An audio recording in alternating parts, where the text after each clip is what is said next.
tahulah. Akhirnya terpenuhi, 7, 8 itu terpenuhi semua. Karena kalau setiap hari penyetorannya seperti ini Bapak Ibu, terhadap suami gak bakalan bisa macam-macam di luar. Bandingkan dengan penerikannya juga ada. Penerikannya apa ya? Misalnya anaknya tadi itu masih ingusan keluar, belum sempat dimandikan.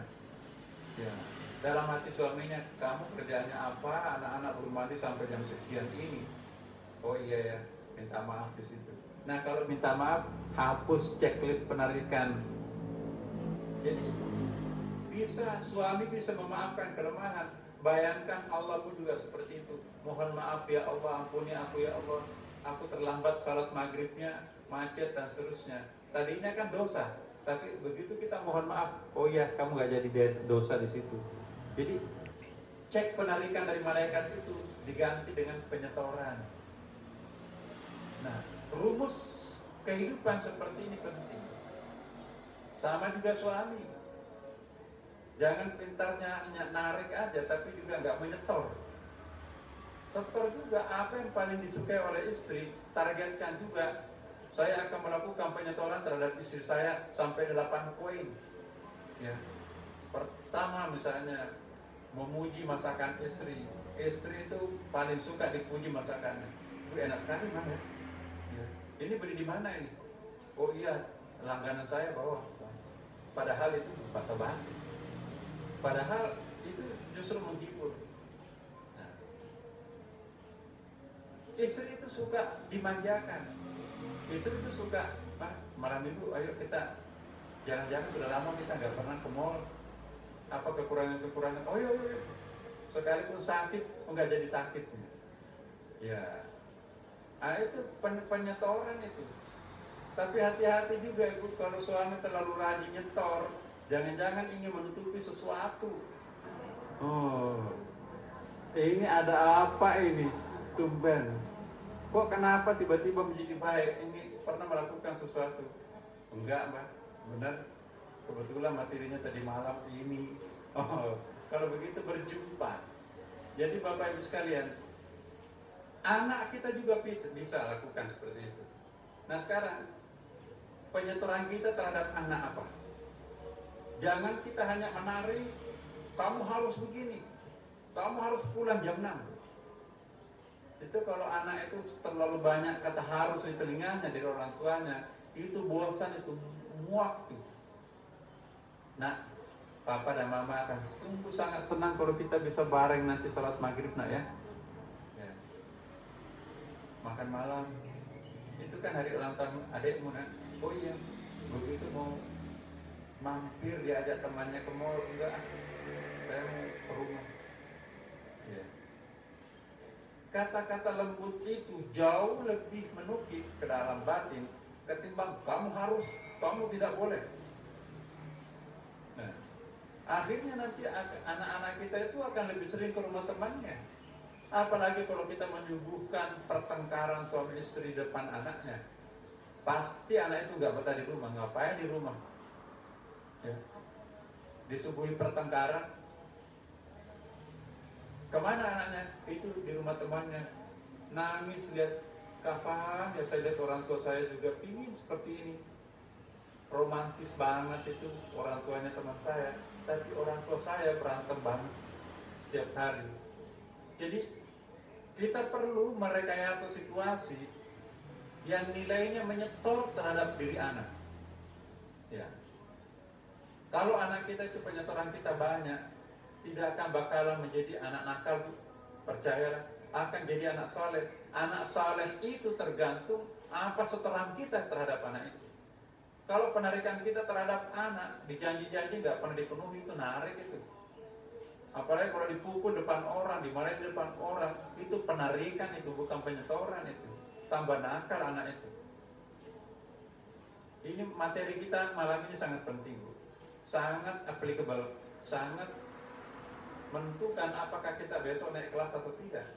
Karena kan kesadaran 1, 2, 3, 4 itu tidak bisa naik ke kesadaran yang kelima sebelum merealisasikan penyetoran penyetoran dan penarikan ini. Itu yang disebut dengan realizing. Hal yang sama juga bisa kita lakukan terhadap kedua orang tua, Bapak Ibu. Orang tua kita itu, ingat hadis Nabi, ridallah fi ridal walidaini. Jika ingin melihat Tuhan itu tersenyum, buatlah orang tuanya tersenyum.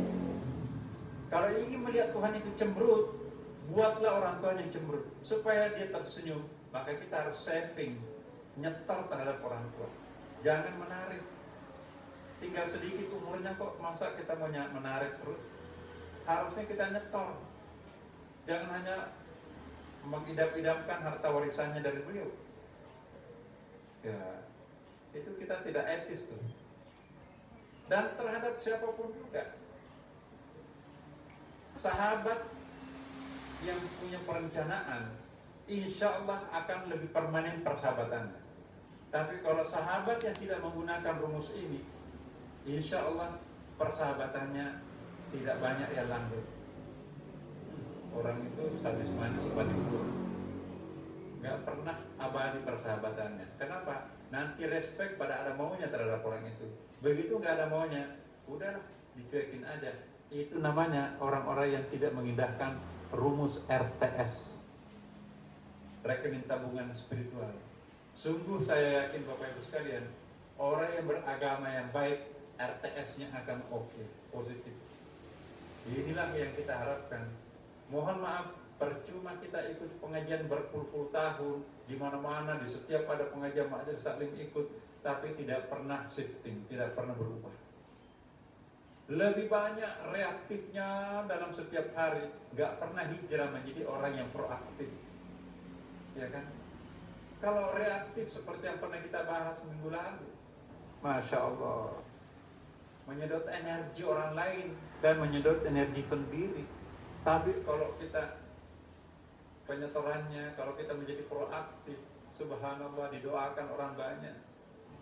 Tadi Pak Hashim Muzadi, ya dengan segala kekurangannya tentu ada ya, tapi begitu banyak orang diliput semua media dan seterusnya, menginternasional kematian seorang tokoh. Tanda-tanda orang baik, berkerumun orang datang pada saat kematiannya. Tanda-tanda orang buruk, sepi sekali pemakaman. Nah, saya berharap kita semua saling menziarahi, terutama pada saat ada sahabat kita. Saya menghimbau betul jamaah kita, jangan karena orang meninggal nggak ada lagi apa-apanya, justru nggak usah ditengok. Justru itu adalah tengokan terakhir kita buatnya. Kecuali kalau mau nanti ziarah kuburnya, nggak apa-apa. Semakin banyak orang menziarahi kuburan seseorang, itu menandakan orang itu adalah orang baik. Semakin sering kita menziarahi kuburan, semakin banyak kita menziarahi orang mati, semakin banyak juga nanti orang menziarahi kita. Kalau nggak pernah kita datang menziarahi orang mati, siapa yang mau datang ketika kita mati? Contoh undangan tuh. Kalau orang rajin memenuhi undangan perkawinan orang lain, giliran anaknya nanti kawinan juga akan berkerumun datang untuk hadir, menanam budi kan. Tapi kalau nggak pernah menghadiri undangan perkawinan teman-temannya, siapa yang mau datang kalau anaknya kawinan? Itu memalukan tuh Bapak Ibu. Mengedarkan 1000 undangan, yang datang hanya 25 orang. Itu tanda-tandanya apa? Lebih baik kita malu karena kehabisan masakan dalam sebuah acara perkawinan misalnya. Wah, kita malu, gak cukup makanan. Lebih memalukan lagi kalau banjir makanan, gak ada yang datang makan. Itu artinya orang lain terhadap, ya kan Bapak? Ya. Tapi lebih bagus kalau memang terukur lah. Inilah arti orang beragama. Ara'aita alladzi yukadzdzibu bid-din, tahukah kalian siapa yang mendustakan agama? Ya. Jadi di dalam Quran itu yang ada adalah pendustaan agama, bukan penistaan agama. Penistaan agama Tuhan nanti yang cekik lehernya, kayak apa itu orang itu. Tapi kalau pendustaan agama, ara'aita alladzi yukadzdzibu bid-din, tahukah kalian siapa yang mendustakan agama kan? Nah itu dia. Ya. Padahal kalau dia doang yatim yang tidak care terhadap anak yatim piatu. Wala yurdu wala ta'amil miskin, dan tidak mau prihatin terhadap nasibnya orang miskin. Fawailul lil musallin, bahkan celaka dalam salatnya. Masya Allah, orang salat kok celaka. Siapa orang salat celaka? Ya. Alladzina ma'a salatihim sahun, yang salatnya nggak ada isinya, hambar tuh. Sujud rukuknya lengkap, tapi pikirannya entah kemana, bolong-bolong lagi. Salat tuhur nggak salat asar, itu fuwail namanya itu. Alladzina hum yura'un, dan mendemonstrasikan kelebihannya di atas penderitaan orang lain. Itu udah cerdas banget. Wa yamna'unal ma'ruf, dan enggan memberikan pertolongan padahal dia punya potensi untuk menolong.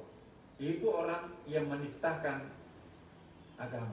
Orang mendustakan agama, Lebih bahaya orang mendustakan agama ketimbang menistakan agama. Kalau menistakan Tuhan punya urusan. Aku yang punya urusan, malaikat nanti. Ya, kalau orang sombong itu kan. Wala tamshi fil ardi maraha. Jangan berjalan di atas muka bumi ini sombong. Kalau ada orang yang angkuh sombong berjalan di atas bumi, bersumpah tanah yang diinjak itu, tunggu tanggal mainnya. Kamu nanti masuk di lahat, akan aku jepit tulang rusuknya seperti ini. Gitu bunyi itu. Silakan sombong sekarang. Nauzubillah min dzalik.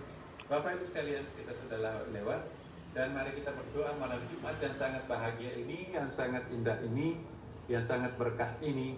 Mari kita berdoa semoga Allah betul-betul sisa-sisa umur yang Allah pinjamkan kepada kita ini kita manfaatkan untuk sebaik-baiknya dengan kembali mengingat investasinya Allah begitu besarnya.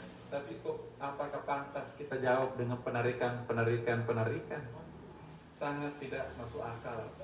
Begitu Allah memberikan tak terbatas, tapi kita juga paling banyak melakukan pelanggaran terhadapnya. Nauzubillah min dzalik. Tutupilah penarikan itu dengan memperbanyak setoran. Innal hasanati yudhibun sayyiati. Sesungguhnya setoran itu akan menghapuskan semua penarikan.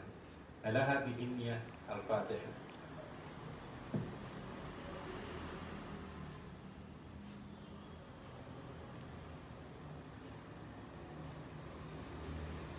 Demikian Bapak Ibu sekalian, wassalamualaikum warahmatullahi wabarakatuh.